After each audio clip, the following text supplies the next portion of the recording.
All right, so let's solve a problem which appeared in JEE Main 2025. In this question, we have been given a function which satisfies this equation. And then also there is another information given that limit x tends to 0, 1 upon alpha x plus fx exists finitely and is equal to beta.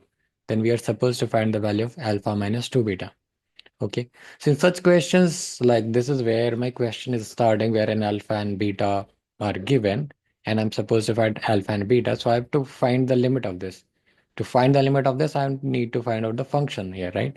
And this function is given like this. So I have to somehow find my function. So whenever you see something like fx have f of 1 by x, then you try to see that whether can you switch this, as in like instead of having x, you put substitute x equals to 1 by x and see what happens. So once you do this, what will happen here is that you could write, you're substituting actually x equals to 1 by x here. So what you would get here is that f of 1 by x plus 6 times f of 1 by 1 by x actually. And then that will be actually equal to 35 upon 3, and then in place of x there will be 1 by x, so 3 into 1 by x, and then 7 by 2 is a constant, so there is nothing we can do over there.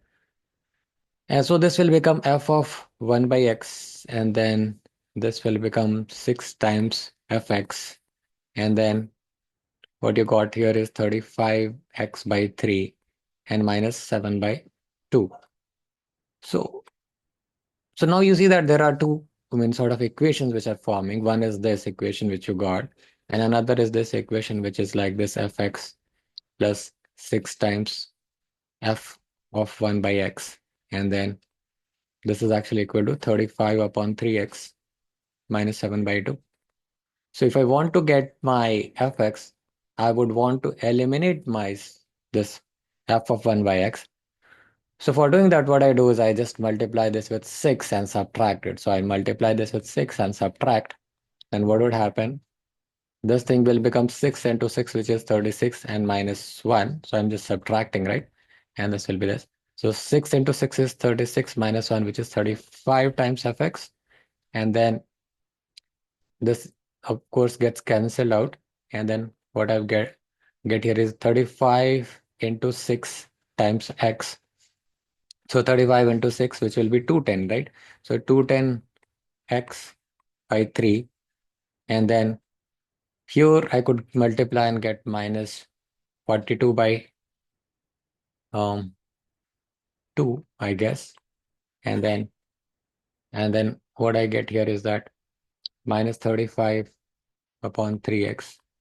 And then I'll get minus 7 by 2, which is plus 7 by 2, right?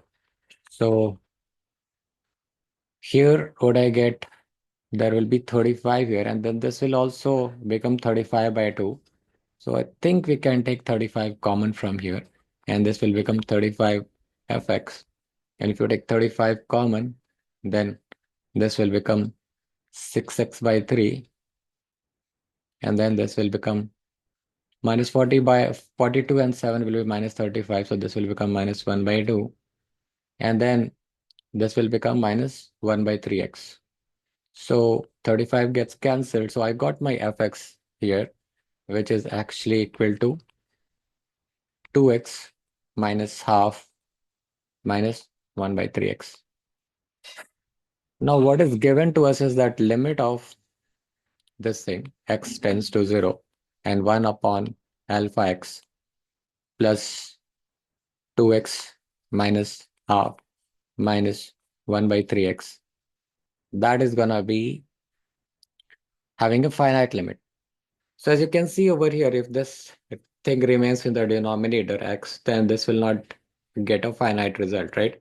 But if this denominator x gets cancelled, then I will have something over here, right? So what this gives me is that is as this limit is exists finitely, alpha is actually equal to 3. So if alpha is actually equal to 3, this and this will get cancelled. And then I can just substitute the value of x equals to 0. And I get the limit of this as limit of this will be actually equal to minus 1 by 2, right? So if the limit is minus 1 by 2, this is what is my beta actually. And then what am I supposed to find is alpha minus 2 beta. So alpha minus 2 beta would be simply alpha is 3 and beta is minus 2 times minus 1 by 2. So which will give me 3 and then it will give me plus 1, right? So overall what I get is 4 and that is what will be my answer. All right. So this is what it is. Okay. So only thing which we had to understand was that if you want to find this out, I have to find out fx. Finding fx, like can I just substitute x equals to 1 by x and then somehow things will get sorted. And then once you substitute here, you have to understand this limit is existing finitely, meaning that this is not something which is the limit is not existing. For this to happen, this has to get cancelled. And then for this to get cancelled, alpha has to be 3. And then you can find out what will be the exact limit here when alpha is 3. And that is that. All right. So if you've got any questions about this, please do ask me in the comment section below and I'll be happy to answer your queries. Thank you so much for watching this video. Have a good day.